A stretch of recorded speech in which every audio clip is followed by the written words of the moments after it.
What's up, Judson, man? Are you ready to let it rip? Let's let it rip.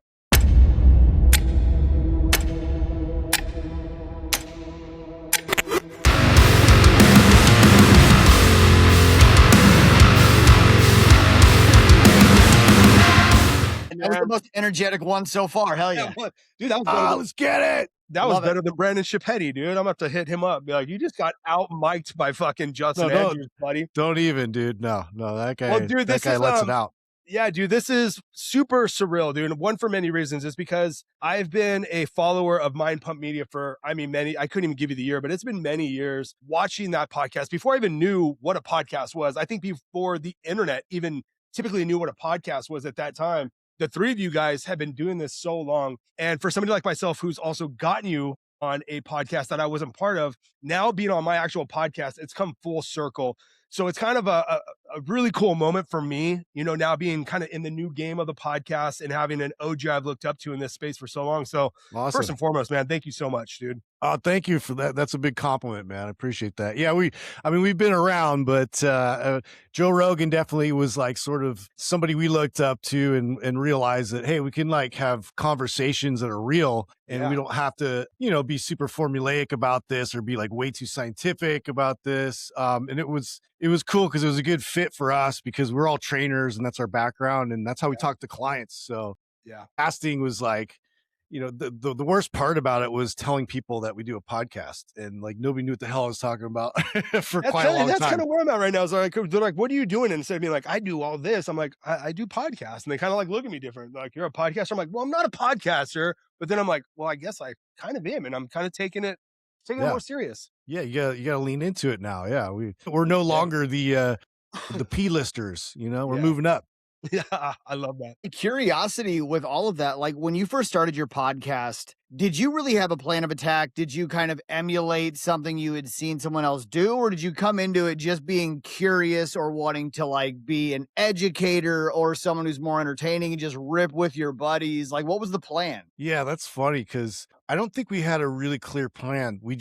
We kind of all knew what we liked that was out there, but there was really nothing, especially in the fitness space, that was even close to that. And so it was more just us chop and shop and we just kind of recorded it. And then we were like, hey, whatever. Like I was actually working on something with Adam, one of the other co-hosts at the time.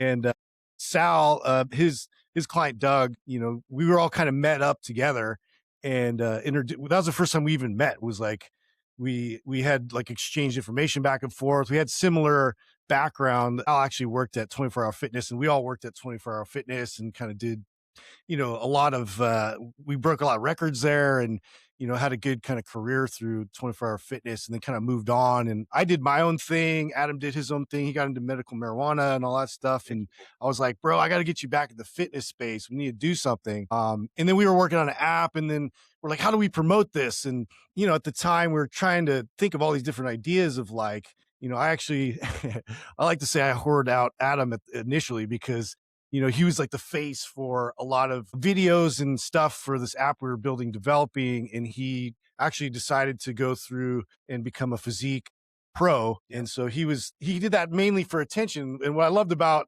his mentality, he always did things with the intention of, purely business. Like this is going to gain us eyes and views, but also too, we're going to be able to now kind of funnel that and steer people towards our product. So we actually looked at, an opportunity. Sal had built the first MAPS program, MAPS Anabolic, and sent it our way. We checked it out. We're like, oh, dude, this is badass. This is like totally in line with our core values. And then we met with him in person and we got to meet Doug as well. And Doug actually had the skills that we needed to actually start the whole equipment process and the mics and all that stuff. We're all like, we were talking earlier, how we're a big media company, but we're like terrible with tech and it's just so frustrating. And it's embarrassing sometimes. It's like, we have all these like crazy little issues that come up and we're kind of stammering, trying to fix it. And nobody here is super savvy yet. So, there's definitely like, a role waiting to happen for somebody. Well, it's kind of cool that you mentioned MAPS Anabolic because what year would you say that would have been? So we've been in this game about 10 plus years. So I would say, so 16. No, is that right? Yeah, that sounds right. Yeah, maybe it was like maybe 2015, I would say, because we didn't really launch until Yeah, 2016, I think. I was So gonna say, even since you guys are kind of like the OGs of kind of like the podcast space, you had mentioned Joe Rogan, looking up to him. You guys kind of like paved the road for online fitness as well, because Maps would have been considered like 100% online back when there wasn't really a space for online fitness. yeah, that's something we all kind of shared in common, which is rare. Like we all had like really big vision and always thought, and I always like to my detriment, I feel like sometimes like I think way too far in the future in trend wise with where everything's going. And I could already see that being a thing. And I was kind of one of the first adopters. There's this one app out there, I forget the name of it, but you could take a lot of the video exercises and you could basically drag and drop it in a PDF and send it to your clients. And I thought it was the coolest thing ever. And I was like, man, imagine if somebody could like, do this intelligently and actually like write like awesome programs for people that aren't just like Beachbody garbage, like imagine what you can do. You actually get results and it's not temporary. So that kind of sparked the idea. And then, like Sal had already started working on that and was, at one of those marketing conferences with Doug, and they actually went down and pitched the product. They loved it. But so they were kind of in the very beginning stages of trying to market their product. And we're like, why don't we just align forces and see if we can get this thing to work? Because we both had the same objective, was really to, put stuff out there that was quality, because it was very lacking in those days. And even the good quality was like so heavy and science based, and just like the delivery of it was dry. And like, this has always been my problem with academia. It was like, I've been through the whole process, got my college degree, and like I did all the things to get to the point where I have the accolades. But to be honest, like the application for me always weighed so much more. And I learned so much more on my own. And so, like I feel like a lot of that comes through with collectively through each of our experiences. There was just so much that wasn't in our certifications. It wasn't in the textbooks, and just a lot of this stuff that good coaches needed to understand, and not just good coaches, but like the general public. So we, every time I get a new client in, I'd always have to dispel like a million myths before we could even begin. All right, what's going on, guys? I wanted to cut in on this video really quick to extend the offer for you to come in and work with the Force of Focus in a much more community-based level. Now, all of the information that I provide here is extremely valuable and important for you to know about the industry that you're in, but being able to work in a room full of artists who are all not only applying the systems, but keeping each other accountable changes the entire trajectory of your success and of your scalability. So if this is something you're interested in, we're going to attach the link down below in the description. Let us know if you have any questions. Obviously, like, comment, subscribe, but make sure that you are willing to roll the dice. You have to be able to get up and get out. You have to be able to play the game, not just ride the bench. And this is exactly where you can do that. It's not your run-of-the-mill program. This is community approach. This is how we work together and we navigate the sea of uncertainty in this creative career path. I cannot wait to see you in there with us. Yeah. So it was kind of like a bit therapeutic for us, honestly, to just, okay, here's like, this is bullshit. This is good. Let's stay over here. Let's keep it simple. And then we just tried to like keep reiterating like that message over and over and over in a multitude of different ways. For sure. That was actually going to be one of my questions is, we speak a lot to the coaches or the producers of the product, but I think a big issue, similar to what you said about like going through academia and the accolades and all this stuff, eventually it just becomes information overload and you learn the most valuable lessons, boots on the ground or in the experience. Do you find with what it is you've done, what it is you're doing and how you're helping people, that social media actually convolutes the desire to take action because people are just absorbing information everywhere, like commenting word to get the PDF to feel more intelligent, but never follow through? Do you think that's kind of ruined the original mission, or are you trying to stay ahead of the curve, just giving people not the science, but the actionable steps? Yeah. I think, well, social media in general is quite the juggernaut that we've had to contend with. So it's like, you talk about misinformation overload. There's a lot out there that, we thought we were done dispelling myths, but they all resurrect and show up again on not just so it was Instagram. Now it's TikTok. Like TikTok is an absolute cesspool and we've kind of avoided it, but now we're dipping our toes in there again, just because it's like, there's a lot of young people and there's a lot of young guys, especially that are really following and looking up to these like idiots, and it's frustrating.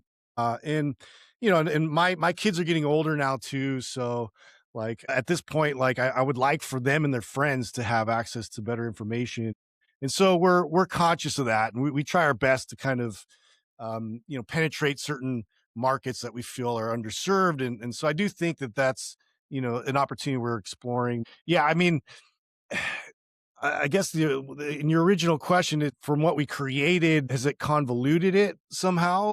I think it depends. What we find value is like people get into the podcast and they're able to kind of sit and listen. So our first method is to really just introduce people through the conversations on the podcast, and then once they feel like, you know, they get value from that and they get, you know, some bits of knowledge, education, and then the application itself is like, okay, well, now what are my first steps? And so we've really tried to tailor a lot of, you know, our latest programs, especially the simplification of that process, and like really try to nail down those first few steps, like not to overthink, not to, again, because it's information overload, and this is a big mistake for a lot of coaches is you give them all the answers and you just want to keep like, you know, assaulting them with all the right things to do, and not really setting them free out to go, you know, apply this, come back, you know, you have that struggle and have that journey themselves. And then we can help kind of guide and tailor and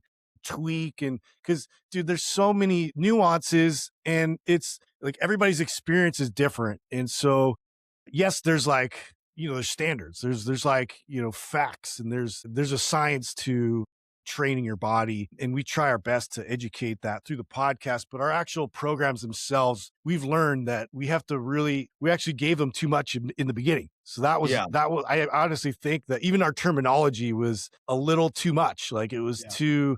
You guys went a little more CSCS as opposed to like the bro science. Yeah, exactly. Yeah, like we got to think more like men's health, or you know, like we really have to like put our ego aside and put our training cap kind of like nearby. But we don't want to lead with that. We want to lead with what's relatable. So the introduction of it actually sticks, and then they can actually like pull their friends or family in. I mean, honestly, I guess what do we say? It's like the 85%. So that's who we're focused on. We're not focused on the bubble of fitness, like the gym bros, and like people are already going to the gym. Like, I don't care about you. No offense. You know, you're already in there, and you're figuring out, sure, we got content for you and we've actually put it out there. But I've always passionately been more interested in people who just have no clue, or are just hurting, or like are sick, or, you know, in really desperate need of it. So that's where my passion lies. And I feel like we all have kind of tried our best to steer our content more in that direction over time. Like initially it was very gym bro and like, you know, funny story driven, which, you know, was good. It's funny you said that, dude, because when I owned my gym, I owned it for many years and it was a CrossFit gym. But back then, like, I loved the new people. I loved the people that came in and just looked fearful of like the rogue equipment and the people doing all the butter, like all the things.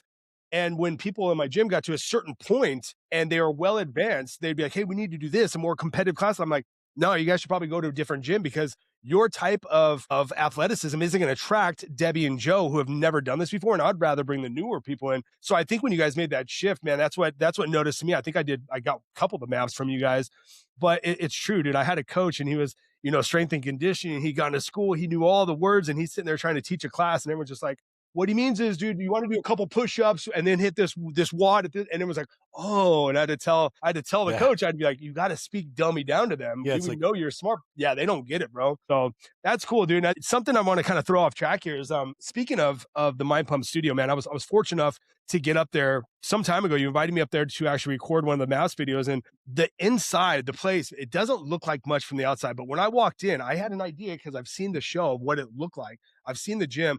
But you guys have built quite an impressive little like brick and mortar. Was the idea of having this insanely awesome studio part of the original business plan, or is that something that just kind of developed over time? Yeah, no, not at all. Like honestly, we thought we were always going to avoid brick and mortar. Yeah. And we were just going to stick with podcasting. We would just do it and we were out of Doug's living room. Yeah.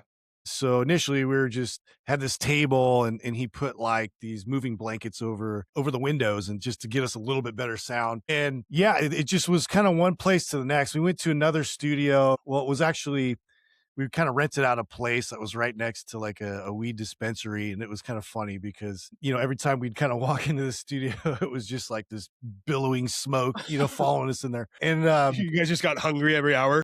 yeah, I was like, man, it made the podcast fun. But yeah, but then we ended up outgrowing that on some level where I don't know. We initially we called out a lot of different modalities. We were kind of just like punching left, right, up, down, everybody. We were just like the new kids just fighting everybody.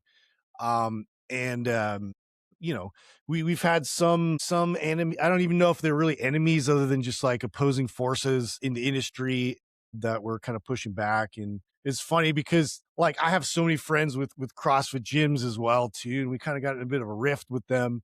And the irony of it, I was going to say your only competition in 2015, 2016 would have been Barbell Podcast, right? yeah. Barbell Shrugged. Barbell Shrugged.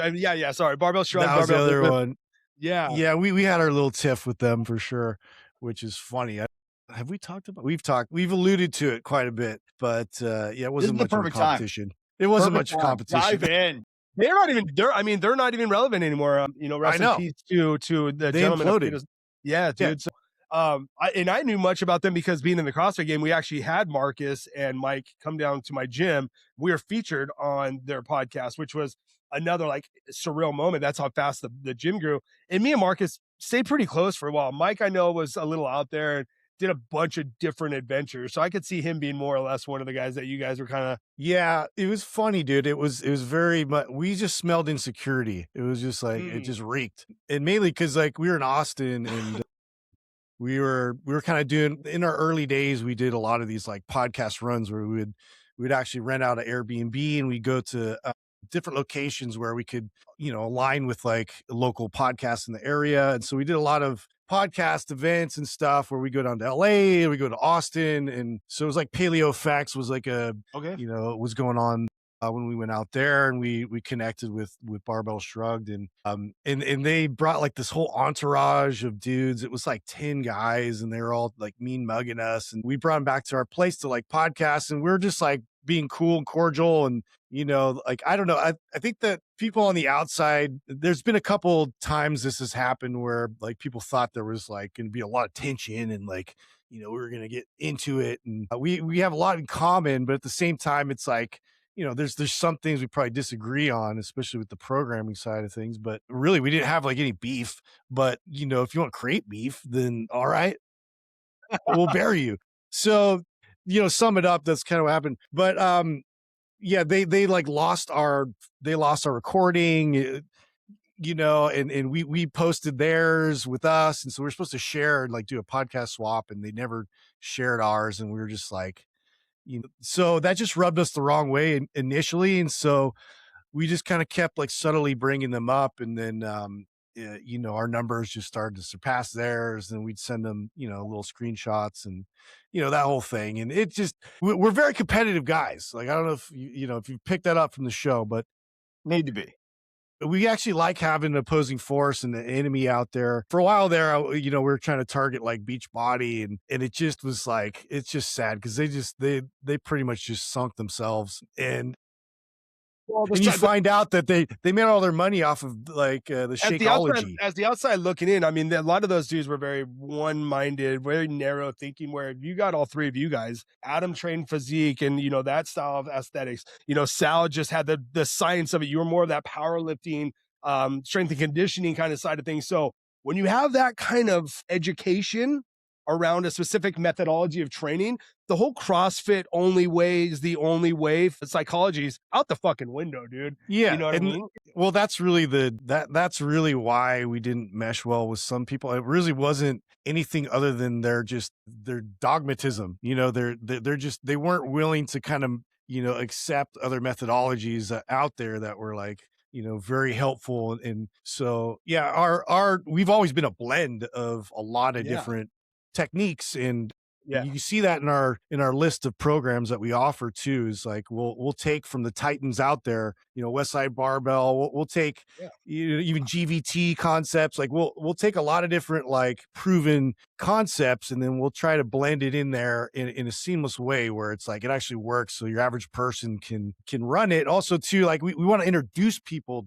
to new concepts. So like powerlifting, um we brought in that was professional power lifter, and we created the program with him, and at the same time it's like he had his way of writing programs is way sophisticated, and so we had to really kind of distill that down into like the core of it, and like, okay, here's how we're not going to lose people while they're attempting this. And it's like now all of a sudden there's this huge spike and spark and interest in powerlifting, and it just needed that introduction for them to then go sign up for a meet, because they felt like now they have the skills and it's equipped them to try something new. And I mean, that's really our philosophy. It's like I would rather like give somebody an introduction that's simplified, and see if it sparks something within them to pursue the depths of it. And I'll let the other coaches that's their specialty, dude. Be a specialist in that direction, and we'll send people your way, dude. Like I'm so all about that. And I think again, May spell anything. Yeah, and I think that's what led me finally attracted to me, you guys, is because 2010 I was NASM, certified personal trainer. Then I got, the kettlebell. I went through all the functional group training. I did the TRX. I went through. I was a big Todd Durkin fan. So like everything I did was like, and then that's what got me into mixed martial arts, kind of like UFC kind of training. Was I was very, what's the word I'm looking for? I was intrigued by the way that these athletes were training on the daily. So I was doing everything I could other than just your typical, which then led to CrossFit. And I got my CrossFit level 2, which led me to the USA powerlifting. I was a big juggernaut guy. Love, the Juggernaut's awesome. Oh, dude, I was big on Chad, dude. Me and Chad, we spoken up. Chad was on our show. Yeah, he's great. I think that was one, dude. Like he ended up coaching me at some point. I did all of them. I did the Wendler. But that's really, I think, moving in the direction, especially now with the online coaching, which is crazy because you don't need a certification. We always talk about, it's all about experience. But for somebody who's, been going with that, you've seen the shift in tides. You've seen the last 16 years, however many years. I mean, you've been training your whole life, but just seeing these guys online, dude, like, has that given you the confidence when it comes to making these maps and just not giving up on what your ultimate mission was and the route you guys are going? Yeah. I know that was a lot. Yeah, no, like I'm trying to sum that question up, because reframe that again for me. I'm trying to. So yeah, because I kind of went everywhere. I got a little excited on my past. With the knowledge that you have coming off the conversation with the CrossFit culture and the methodology and the one size fits all, everyone should do CrossFit, to somebody like yourself and Sal and Adam who've been doing this so long, has that built your confidence over time to not lose track or stay on? You guys have been on brand since day one. Your methodology has always been across the board. So I guess my question to you is, has that helped with your confidence in just moving forward and just getting better and better? Oh yeah. Yeah, 100%. I mean, it's the weird part is we have totally different backgrounds, but we all came to the same conclusion. And you hear that a lot when we're kind of discussing concepts and different methodologies out there. There's always like, there's some truth in there, and we try to just steer towards the truth of it and cut out most of the other fat that's unnecessary.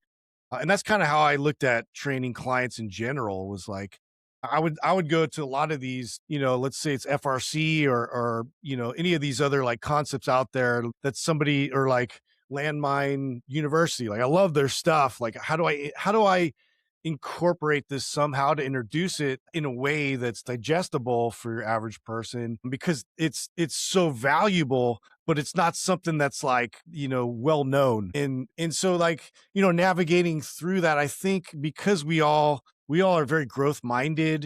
And I think that's kind of the big difference, I guess, if you want to like boil it down to a lot of other like types of fitness people out there. Like they're very fixed in their method. Like, this is my method. I have to brand it this way. I have to oppose everything else. And then you're an evangelist in this, like the functional patterns guy. Like everybody has to be functional patterns only, and everything else, like the training with a barbell, stupid. And you're just like, dude, you're crazy. Yeah. The barbell is proven, like it's timeless. And so, it just gets in this ridiculous, like pissing contest in all these different directions where it doesn't serve the client. it doesn't serve who you're there to, to work through all this stuff with. And, for me, it's like, if you're client focused first, how do I, construct, a program? I have to listen to, their pain points. I have to find their need, and then I create into that. Yeah. As opposed to like my ego of knowledge, kind of like force feeding it to people, it indoctrinates them like, this is, even though my body's telling me something different, like eventually this is going to work. Right. So I see a lot of that too. That's not like, something that I'm just made up, but yeah, honestly, I think being around the guys I'm with has reinforced that, to your question. And it's helped me to realize, like, even the methods I had for aligning with them, I was onto something, and they really helped bring that out even more. Mm-hmm.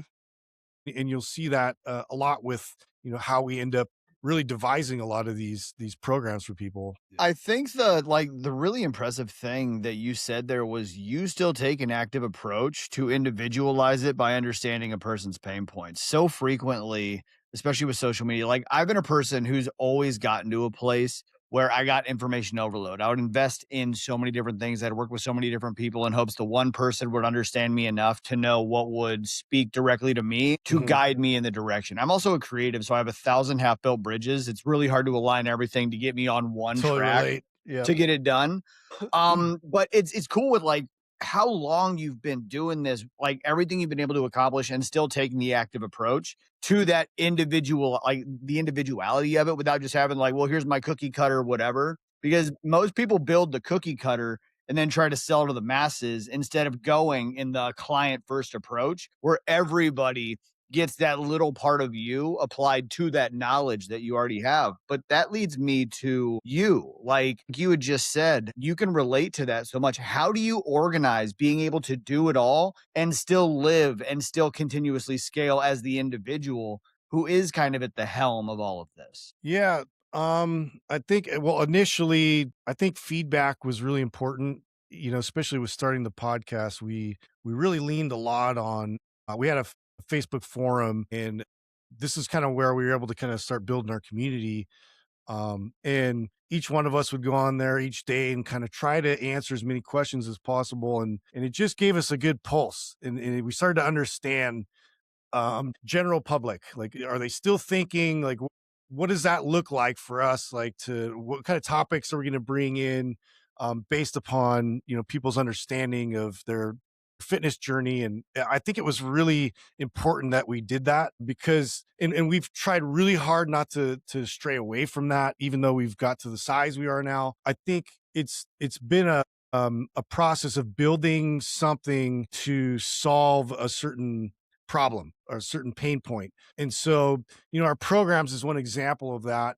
And we knew that we were pretty limited with that because to your point earlier, like it felt a little cookie cutter because you are in a sense creating a general scaffolding, for somebody to, apply their own load in there. And like, they still have to go through the process of learning these movements.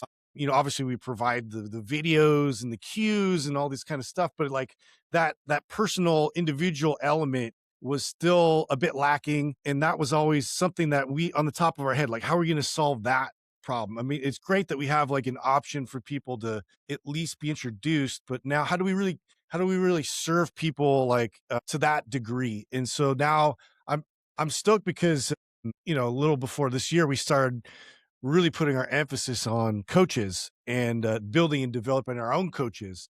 And so, we built course materials for that.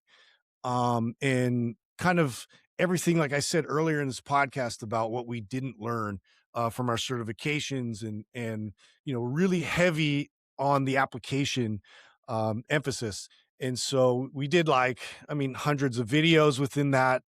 And we were able to, build up a nice little community of personal trainers and coaches there. And then that sort of led us then into, once we start educating and because we get callers calling in all the time and they're like, like, I'm in this career, I don't really like it, but I've always been passionate about fitness. I'm really like thinking about becoming a personal trainer or coach. And we were always like, like, you're not going to make a lot of money. Like, it's kind of, like, at least you're not trying to own a gym. like we, we you could be Yeah. worse, like you could be doing worse things.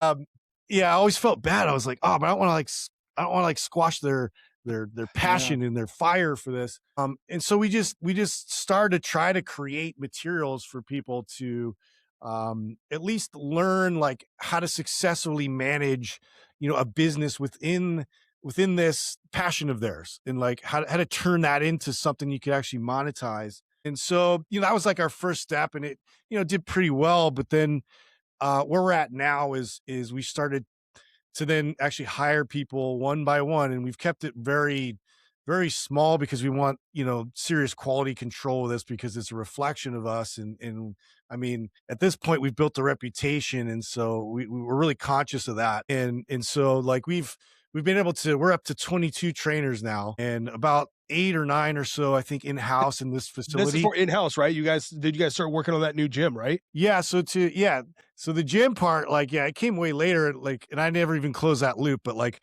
we took over a CrossFit gym, with the irony of it, which was great. And so we made that into the studio, and so it became kind of like an exclusive, type of studio where we didn't really promote it. Like, we're not talking about it in the show. We just wanted to build it up organically, and it's kind of, Mostly to film the maps videos as well, right?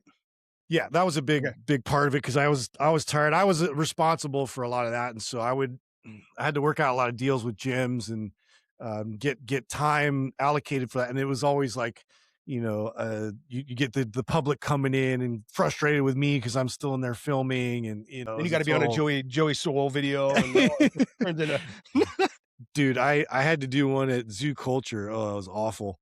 But you guys just recently, I know, I think it's right when you guys were starting your coaching program. I saw Adam do a walkthrough, and it looked like the spot next to you guys had vacated, and you guys were kind of taking over that section behind the media section, right? Yeah. Yeah, so Did we've you end up finishing expanded that? it. Okay. Yeah, so now, yeah, Where my changing room would have been down that hall, right? yeah. Okay. Yeah, so all that area used to be another trainer that ran clients through there, and so we just kind of absorbed that, and then now we have all these like pods for our trainers, because too they do a lot of remote coaching as well. And but anyway, it's kind of crazy how that business, it kind of went from 0 to 100. It just started going crazy, because in the pairing of actually now having an answer for us to get that individualized type of attention paired into our maps programs. And then also too, we a lot of our trainers were brand new, like their other profession. Like, one of our top trainers, who's now our sales manager, was a cop from LA and had no fitness experience. And it's like, it's so rad to see a lot of our methodology and the way that we approach even personal training has been, it's been really effective, and they've been able to communicate it just like we would on the podcast. And it's funny because we'll walk by and we'll listen to them talk to clients, and we're like, Yeah. oh my God, that's like, is that Sal? Like, That's a they're good just feeling. like, oh, they've been listening to us for years. And Yeah. it just helps, because we don't have to, really spend a whole lot of time educating them up. Yeah. So the podcast has been helpful for that. They're already part of your culture. It's the win-win scenario. It's the best situation possible, Yeah. Doesn't get any better than that. Yep. So what do you So guys do? So now, obviously, you're still doing the coaching, but so what you've done with these 22 individuals and the in-person coaching is you assess them, you keep them in-house, or then you let them out into the world to go either start their own gym, be their own, independent contractor. You give them the knowledge to basically take whichever direction they want. So our education course, I would say yes, but our actual trainers are in-house. And so they are mind pump trainers, mind pump coaching. And we plan on really like expanding on that because of AI and everything else, and just the impersonal nature of where we're going with technology. It's funny because earlier we're talking about like everybody's moving to online, but at the same time, we're losing so much human connection. So we're really trying to lean into everything we can do to over service real people with other real people, and provide that contact and that connection that's not just an automated I lost you, response. Jay. It's not just an AI, somebody. It's a real person. Yeah. So Yeah. And it's crazy you said that, dude. And it warms my heart because something Mikey and I have been speaking about the last 4 months, man. We've just been feeling as Mikey's a tattoo artist. I've really lost connection of the outside world, being behind this desk. It's been a blessing to be able to work from home, pick up your kids when you want. But at a certain point, as a gym owner, as a musician, as somebody who just thrived for entertainment and that connectivity, I've been feeling it, dude. The direction we've been seeing online is it's becoming more AI, it's becoming more online shopping, it's becoming more ads and buy this. We've really lost touch of the focus of being the social aspect of it. And I really feel this year of 2026 is going to get back to that in person. I think now everybody's kind of got that scared mentality of 2020. We've let that go. People are a little bit more woken up. They know what's happening with the world. And I think we're going to start seeing some bigger numbers in these gyms. I'm already seeing more brick and mortars pop up everywhere. And really that's what me and Mikey, that's why we wanted to shift to these kinds of conversations as opposed to the talking heads and the hooks and all that shit. So I'm really glad that somebody of your caliber just said that. I don't know about you, Mikey, but I was just like, this is incredible. It's important to point out because I mean, people who actually want to love their lives or do actively love their lives don't have time to doom scroll. And I think that's the one thing we're starting to learn is it's becoming marketing media, not social media. There is no social aspect to it. And I mean, you already have a really great platform, a really good reputation, a good culture around you, but people want to emulate that. So they just hyper focus, like Jake said. They sit in their office, they sit in their studio, they sit at home, and they wonder, like, how can I get people to like me more? And they completely neglect just becoming a real person in real life, looking in people's eyes, shaking their hands. And it's almost daunting to have a human interaction now. And I think society's going to have to lean that way because the alternative is comment word below. You know what I mean? Like if that's like that's worse than being the fat kid at the school dance just waiting for somebody to come up and like want to interact with you. Now it's like I liked them, and that just like that's not going to spark growth or engagement or true like acknowledgement of the value that life is. And having this conversation is really cool because let's be honest, I'm not a fucking gym bro. I mean, I appreciate to move my body because the alternative is looking like a human melted candle. I'll choose moving my body every fucking time. But I still got to be a fly on the wall because I'm a client to guys like you. You know what I mean? And that's kind of the cool part of being a part of this conversation is I want somebody who's going to show me what to do in real life, how to actually like keep the perfect form because it does the whole mind pump approach. The reason I want to move my body is because it fucking sharpens my mind. I don't need to get on stage. I don't want to spray paint myself brown or put on a banana hammock. I just want to have fucking confidence in the way I look and the way I feel. That's the perfect mentality. I mean, we honestly try to steer people in that direction to think longer term. And I think that's what really trips people out is, when you really kind of construct it, it's like, what can you do right now that you could do indefinitely? And that's where we start. And so it's like the one thing, then it's the next, and then you start building and adopting these behavioral changes, and it actually sticks because you didn't overwhelm yourself with, trying to do the kitchen sink all at once. And you're like the perfect like example. I would look at like what you do for a profession and what you do for hobbies, and I'm going to enhance that. And I'm going to make the workouts fun for you to where it's like it's stimulating, it's engaging, but it's not like you're not overtaxed and you're not like dreading the next time you're coming in or I'm not hammering you for eating, like Twinkies or something. Like, I don't care.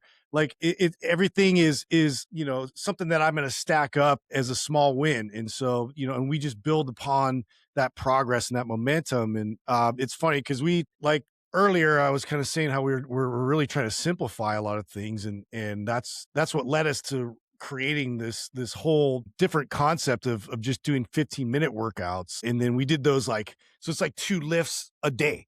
And it's like the funny and ironic part to this whole thing is even guys that have been in the gym for, over a decade and are serious lifters, they actually saw progress because, like it or not, like we get into this mode of like more is more is better, and just overwhelming the body where the body's an adaptation machine. It's something that requires stimulus, but it also requires a lot of recovery.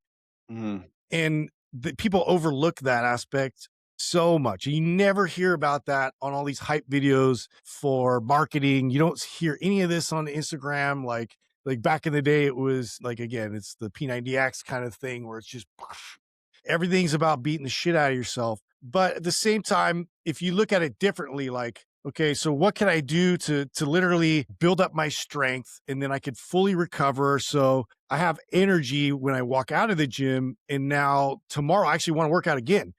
And now, but I don't want to overdo it because my tendency is like when I feel good, you want to, get even crazier. But the real discipline is tapering that back to doing the right amount that actually will keep progressing you. Otherwise, it's this concept of heal or adapt. And Yeah. so am I just like, and I guess Sal brings this up quite a bit about like, if I get a sun exposure, and so it's like that little bit of dose, and then you're out, right? And then you keep kind of building on that, and you get tan, and you're resilient to that UV ray versus like, oh, I'm gonna go all in, and then you just blister out, and it fucking peels, and it's horrible. Yeah. And that's really like most of people's mentality with fitness. And it's frustrating because I was like that. I mean, I was an athlete, and it's like, dude, crush it. Like I'm going to do the hardest shit I could possibly do to, cause I just wanted to bury people. And that was like, I felt like that was going to translate well to the field, given the knowledge I have now going back, it has been so much different. And so I try my best to convey, to average people. It's like, honestly, like have fun with it. Like find something like you really enjoy movement wise. We'll build off of that and, create a nice, like long-term habit with that. The eating, even we'll kind of put emphasis on that eventually, but we like to start first with like really focusing on building. It doesn't even matter if you have to lose a ton of weight. Like let's focus on building first, because you got to get healthy is number one.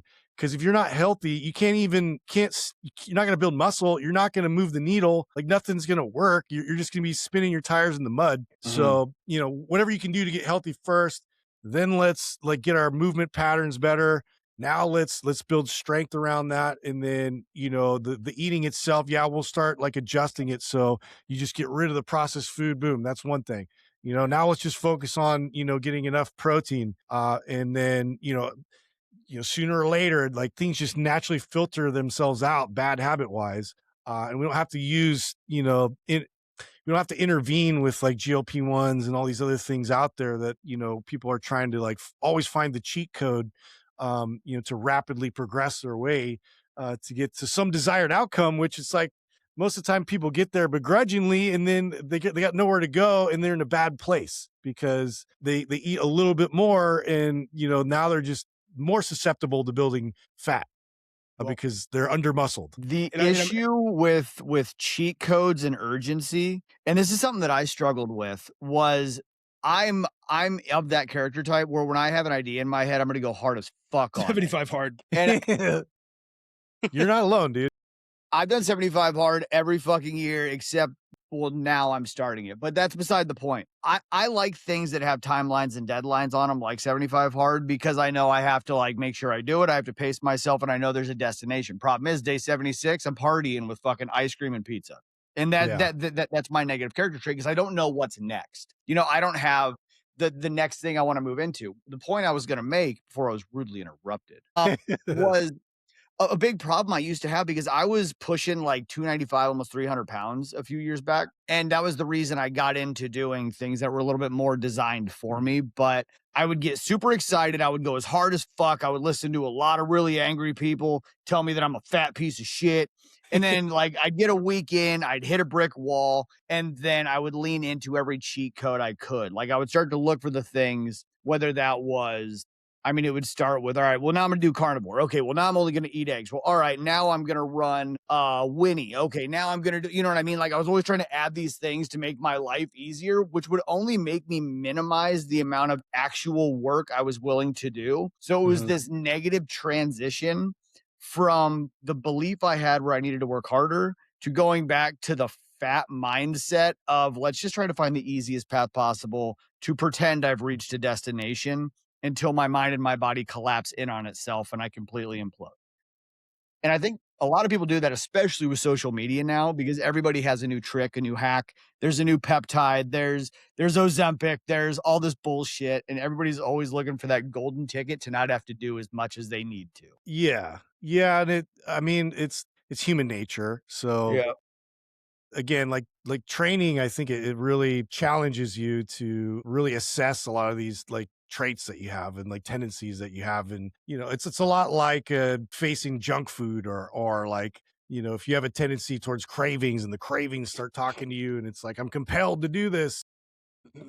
There's a lot of those things that, we fall susceptible to. And I was very much one of those who was into the whole pain concept. And like, I really like enjoyed the crazy strength training where it just obliterated me. Yeah.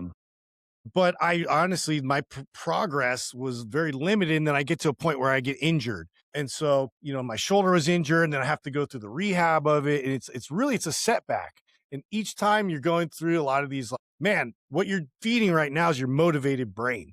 And your motivated brain is not sustainable. Really, like the training has to be what you're going to do when you're not motivated. Like, are you going to show up on those days, and are you going to show up consistently? Because consistency over everything else you're going to do is the biggest factor towards success at the end of the day. Because you can kill it and you can crush it and you can take everything on in the beginning, but is that going to last? Is that going to put you in a good spot once you get there? And so if you can kind of step back and kind of, quiet that sort of that urge to take it all on at once, we've just found so much further success. And then too, it's again, because it's funny because you guys look like metal dudes and I'm a metal guy, and I'm kind of into I'm into tattoos, I'm into the pain. Like there's just sort of an archetype there. Okay, terrible. Well, maybe you're different, but getting tattooed is terrible.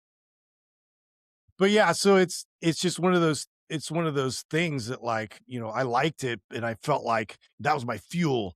It's like, it really just helped me. I felt like empowered by it. Like I could withstand it, and I was tough, and I could do these things. But really, was it benefiting me? No, it was not benefiting me. And my body is not like that. That's beneficial for, let's say, war. Let's say, getting through like really hard times. Like you could be stoic, and you could have that sort of those disciplines, but the body's different. The body you have to treat with a different level of understanding, and you have to work with your body, listen to the signals that it's providing you. And also like again, the recovery of it is so much more important than the actual training.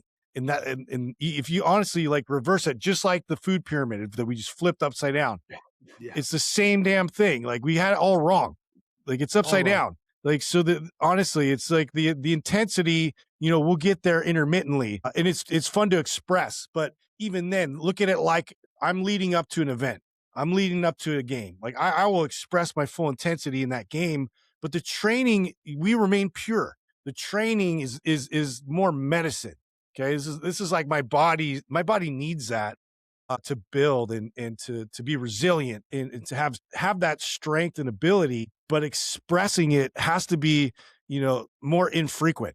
And yeah, when you're younger, like you can kind of get away with a lot of these things, and that kind of masks over a lot of this signal of like how much recovery you actually need. However, I've worked with young athletes and young people, and when you actually apply more proper methods, they progress even further. And so it just goes back to show me that it's not like that matters. Youth is it's just like the discipline of the training and really being able to understand, how to properly train your body, how to properly feed your body, and how to get yourself in a better position. You actually connected a couple dots that I had never realized, comparing like tattooing. Like I'm tattooed from my face to my feet. I used to be able to sit for 8 to 10 hour sessions, good to go, young, I'm fired up, I've got a point to prove. And now I'm almost 40 and I can't believe people pay me for this shit. Like it sucks getting tattooed, but I think similar to fitness, when you're younger, you do have the resilience, you have a little bit more energy, you can do a lot more of that, like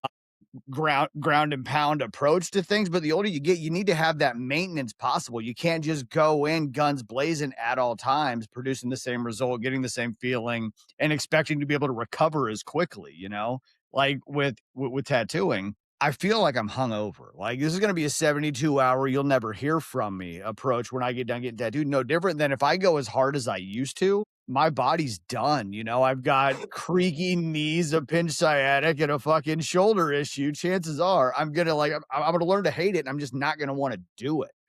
Yeah, and a lot of these like movement patterns that we do on a daily basis, like, at a certain point, they're not beneficial. So there needs to be antidote to that. Yeah. And that's really where the training kind of steps in. And again, if you're one of my clients, these are the things I would address, like your postural positions and what we're reinforcing and how we can actually, adjust things like your shoulder position and get you in a better position so you're actually strong too, so you can sustain, you know, better mechanics while you're tattooing, Mhm. and have that and feel like you're actually like youthful again in that environment. So yeah, that's the thing. Like if people could just look at training differently, like it's not like just I'm coming in to just change my body. I'm going to look a certain way and then boom, I just got to my goal. I'm done.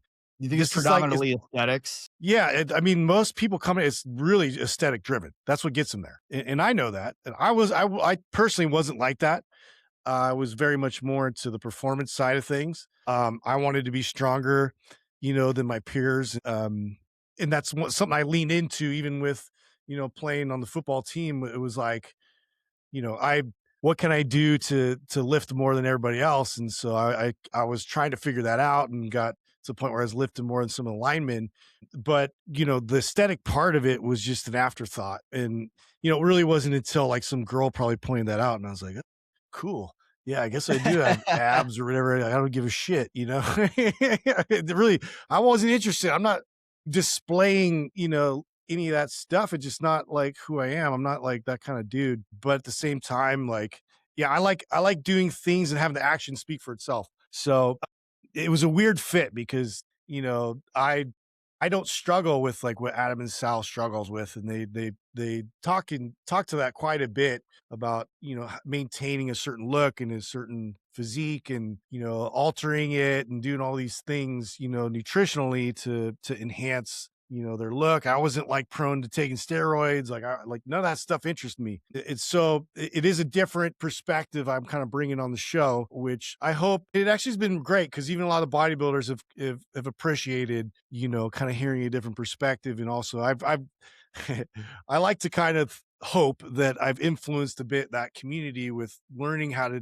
to apply more mobility practices and things to help their longevity in those pursuits, because it's really taxing on the body. And they're going to get the arthritis, they're going to get a lot of the impingements and things they're going to face because of the repetitive stress, and they're not countering that to set themselves up long term from avoiding pain. And so, those kinds of things, like, it's just cool because like I was like, it was always been hard for me because all my clients, they initially come in, they want to change their body, they want to look a certain look, and then I would have to like ninja my way through that, do Yeah. what they need, but also try and produce a result they're happy with, right? So Immediate gratification it's such a fucking epidemic at this point, though. People will voluntarily sacrifice longevity for vanity for the immediate gratification that they see. Like the gym bro mirror selfie, like, I want to look like this, pull up the phone. And it's like, just give me the fastest path there, but you sacrifice longevity, like yeah. the impact that it has on your body. I mean, people don't realize it or they don't give a shit about it until it's gotten to that point where your body feels like mine. I've been sitting in a tattoo chair and a drum stool for like 24 years. My body fucking hates me. And the only reason Yeah. I move now is because I can't stay in that chair forever feeling that way. I got to be able to change my posture and like my core strength and all that shit. Mm-hmm. So Yeah, Justin, man.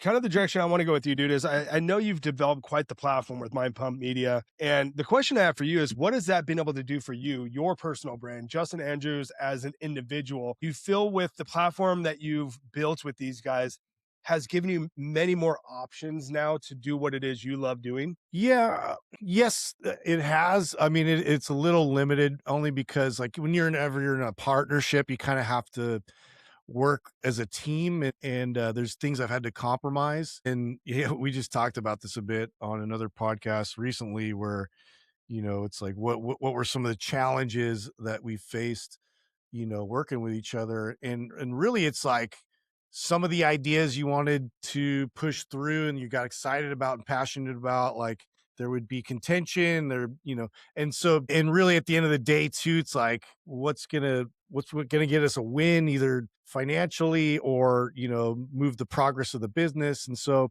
that's why I lean heavy on that. But at the same time, like, I'm trying my best to incorporate more of my individual passions again. And, it's kind of a hard thing because I'm very, like, I love music and I love playing music. I love a very creative brain. And so I've kind of used, and you've probably seen some examples of like some of the commercials, but like, I've created videos and things with, now we actually have a videographer here that works for us that I used to work with quite a bit, who would do these crazy ideas that were creative with me. And so it was fun. And I can't help it. I do work on other things outside of Mind Pump just because my brain doesn't stop.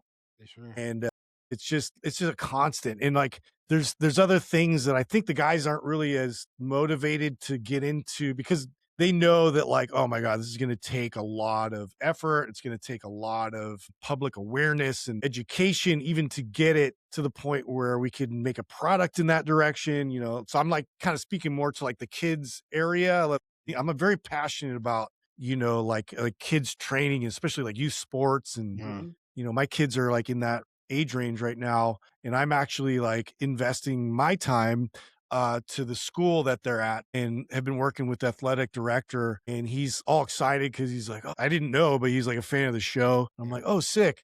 And so just been talking with him back and forth, and he's like, what do you think about this program? He'd like show me their programming and all this. And he's bringing in like an NFL, ex-NFL player that's going to be like working on their speed. And Yeah. I'm like, oh, it's so rad. I'm glad, because their sports are okay, but they're not like, it's not like a dominating sport, you know, school for the area. And I'm like, well, we can always change that, Yeah.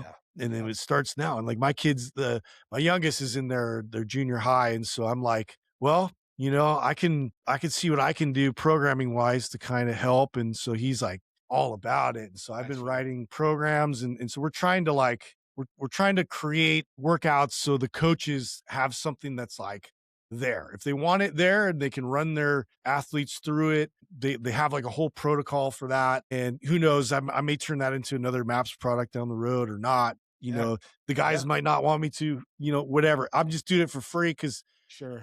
I just, there's things like that I'm passionate about. But you gotta think, if that's just in one school out of how many across the country, if it's a needed avatar or a needed, something in the school, which it probably well is, because we've all seen PE teachers in, 8th and 9th grade. But if it's meaningful and we could do something, or you guys, I say we, because I get excited on that shit too, is because my kids are about the same age, dude. So Nice. I see the lack of athleticism in schools nowadays. I have to ask my sister, did you guys run today? No. Did you guys run this week? No. I'm like, dude, what is happening? Yeah. So I feel there may Yeah. be a need for that, dude. Yeah, and there's really not a lot of content specifically driven, and I think like pulling parents into it, and educating the parents so they know like what are some things we can implement in the house, to at least like create better meals for them or get them more rest, or like what can they do when they get aches and pains and like they get shin splints, and all these types of things. Like I want to address all that stuff, and just hand it to them. Here's their manual. And then the part I geek out on this because I love programming. It's just kind of like it's been one of those things as a trainer that I always like loved the most, because I geek out on seeing people progress and get strong and seeing things work. And so like having an understanding of like that avatar, like who is the person, and then you can kind of like detective your way there of what's going to be the best recipe for them. So, having like a format of here's the general workouts, and then I'm creating basically like, so if you're football, here's your skill position, here's your lineman, and basically like kind of creating options for them for priming, for mobility, for like speed skill work adjacent to that. So it's like everybody kind of, all these student athletes have the baseline core strength foundations, like they're all doing that together. And then each sport can have their individual custom needs to address common injuries, common movement patterns that you'll see that we can kind of sharpen. And so I've been working through a lot of that, and I might end up like recruiting some of these like coaches we've had on the show, like Corey Schlessinger's and like Jay PJ Performance and Okay. some of these guys that we've had that I'm like I totally look up to, Yeah. Joe DeFranco's and those kind Joe of guys. DeFranco's So great. Yeah. Joe's great. yeah, just to be like I like consulting and I think that too. That's another thing. Like I guess that makes me different, but like I create my own, like I have my own vision, my own plan, I write it out. But two, dude, I respect like the Titans. And I'm like, here, like, and I've done this before, even with Smitty, who he came over and he helped me with my performance advance. And he was like, oh yeah, you might want to add this and you might want to consider this for this joint angle. And I'm like, oh yeah, that's smart. And then it made it so much better. So, I'm not opposed to that. I actually look for that too. So yeah, that's kind of my passion. Like I like that for myself. And then obviously the music side of it, I'm always like Well, the tinkering. music, I think the music's finally what kind of draw this relationship together with you and I is because I'd been following you and you had posted, I think 2 years ago it was now, fuck time's flying. You posted, you're at like Furnace Fest and Uh-huh. I named the, it was like August Burns Red or something. I named it and you like started following me and then you had said something and that's where we kind of just started, mingling. But music's what drew, a lot of us together. And that was going to be my ending question with you is besides getting me up there and us finally jamming with, I think it was like your neighbor or like one of your Yeah. kids, was it like one of your buddies who plays guitar? Yep. What do you, what can we expect from you in 2026? Is there goals you could talk about or things that Mind Pump's got coming up? I mean, cause you guys had a hell of a year last year, especially with everything going on in social media. I think you guys actually kind of like surpassed that if from the outside in. What can we expect from you guys? What can we expect from Justin Andrews? Yeah, I mean, we kind of have a new focus. We've definitely tightened up a lot of our content efforts. So, I mean, you will be seeing. Here's the thing: it's like it's a little bit outside of my comfort because they are like kind of looking and looking at some trending thing. Because, like I had mentioned earlier about like trying to address TikTok, and so we're kind of stepping into some of our what are we calling them? Gray zone, or what would that Or zone be? videographer, like yeah, but like our producer, like they're kind of like curating some content for us, and so I'm kind of like stepping back a little bit and be like, okay, like what's the plan? Like I'll shoot that kind of video, I'll do it with my own take, obviously, but at the same time, it's a little bit like we're testing things out. So there's like a little more social media effort, which I'm kind of like indifferent about. I'll do whatever I need to do in this sense, but I'm like, I don't like it, but, we'll be doing more of that kind of stuff. And then I'm going to be dropping a few more programs. One of them is a push pull legs, Okay. program. Cause that's just like, The we're standard. like, what do the people want? And like, yeah, it's kind of like, we've never done You it. got to throw a bro split and a push pull legs in there once every couple quarters. You know what I mean? Yeah. Yeah. We got to do that. Cause everybody kind of is familiar with that.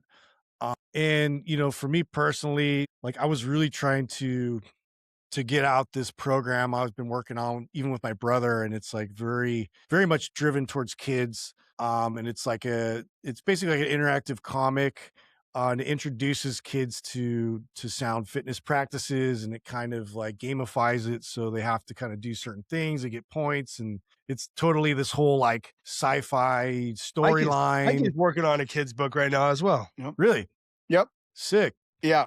Yeah. Am I supposed to We'll have to tell you about collab. it? I will, dude. I'm super excited. So I'm working on a children's book for my son right now. He's almost 3. And I realized I'm a very black and white guy, very rigid. If I'm not, then I'm everywhere at all times. But so the whole thing is about my son. His name is Maverick. So it's called The Maverick, where the only light in the beginning of the book is his eyes lighting up when I ask him to do something with me. And then I Wow. have this rigid plan and he starts pulling things out of his backpack and everything is just full of color. So he brings the color back into my life. But I'm writing it That's cool. anti-AI. I'm painting every cover like personally. So every single like 2 weeks I do a new like giant painting for him. Dope, And dude. yeah, so dude, it's actually made me really enjoy the creative, like childlike wonder process. Cause now every book is written based on an experience I get to have with my son active in his life and being present and intentional in it. So it's forced me to be not like the rigid, rugged, Dad's got to go to work kind of person. Now, like, it's me and him just having a great time, and all of it is just me being able to like create nursery. Hell yeah, around just and bonding. evolving. Yeah. Yeah, it's awesome. That's awesome, man. I love that. Yeah, it's funny because I bring that up and like the guys, I mean, I've alluded to it before, but they don't know I'm working on this kind of stuff because it's just like it's not gonna make or break the business, and it's not really something I don't even know if it fits within the Mind Pump sphere or not, but it's something like that has connected me to my brother, and he's just as creative minded as me, and he's a teacher, and so he has that like kind of teaching background where that comes through with a lot of the curriculum within it. And then we got all these artists. Again, we're not using AI either intentionally, to pull in a lot of our friends that are artists. And then I actually pulled in my old band and we did a theme song for it, almost like it was like a Pee Wee Herman kind of show. And so we have this like, it's sort of reminiscent of like Voltron or, sort of like that action kind of like hair metal type of introduction. And so we turned it into a song, and like I have this like crazy, like stupid idea of like one day, like we're all dressed like aliens, from the comic, and we're like, having a live performance, playing some Did of you this guys just music. become best friends? I love You guys everything everybody about thinks I'm that. crazy, and I'm like, I don't fucking care. I felt like I was listening to Mikey talk. You guys should actually collab on Mike. You should do some artwork for him, bro. Yeah, dude, I absolutely real. love that. Dude, that'd be sick. Yeah. Yeah, Well, we'll definitely have to hang sometime. I definitely have some stuff. I want to get up to San Jose again. I want to come visit the studio. I know you and I are going to collab at some point. I know wish Mikey you would were be- up here, man. I know. I was If we- hoping if- that dude, we if could I have worked was that up out. there, bro. Yeah, if I was up there, man, we'd cause some havoc in the business world. You know what I mean? I know Yeah. there's a lot that we can incorporate with, but rolling with Mikey now, we've got so many options. I've got a brick and mortar that I'm working on this year that I love to pick your brain with. Sick. Yeah, dude, it's gonna be some fun shit, dude. But man, I've appreciated this, your time, your knowledge. Every time you and I get to hang, dude, I get to learn a little bit more from you. And it's a blessing to be able to call you a friend, bro. Absolutely. Same here, brother. Fuck Yeah. way. We'll have to do this in person for sure. And yeah. I'll get back I'll be up there stoked. soon. Yep. Yeah. Come up and hang out. You play an instrument too, Mike, or what? Yeah, I played drums for quite Hell a yeah. while. Yeah. Hell yeah. You guys are more than welcome to Well, come here down we to go. Iowa. Yeah, he's in Iowa. Oh, you're I'm in like, Iowa? Yeah. Oh, shit. I'm like, I don't Alright. go out that way much ever. Yeah. We get like Slipknot out of there, right? Yeah, yep. Everybody here it's like that 7 stages away from Kevin Bacon. Everybody's got a I know Slipknot story around here. It's like, That's fucking cool. Cool. Well, awesome, brother. We'll run this back again, man. You guys look forward. Where can they find you, Justin, on the internet? Yeah, I mean, Mind Pump, anything on Spotify, YouTube, anywhere you find podcasts, and then social media. Mind Pump Media is our main one, and then Mind Pump Free is where you can get all the helpful kind of free materials that we put out there just to kind of get people educated. So check it out. Mind Pump Media, you guys, check them out.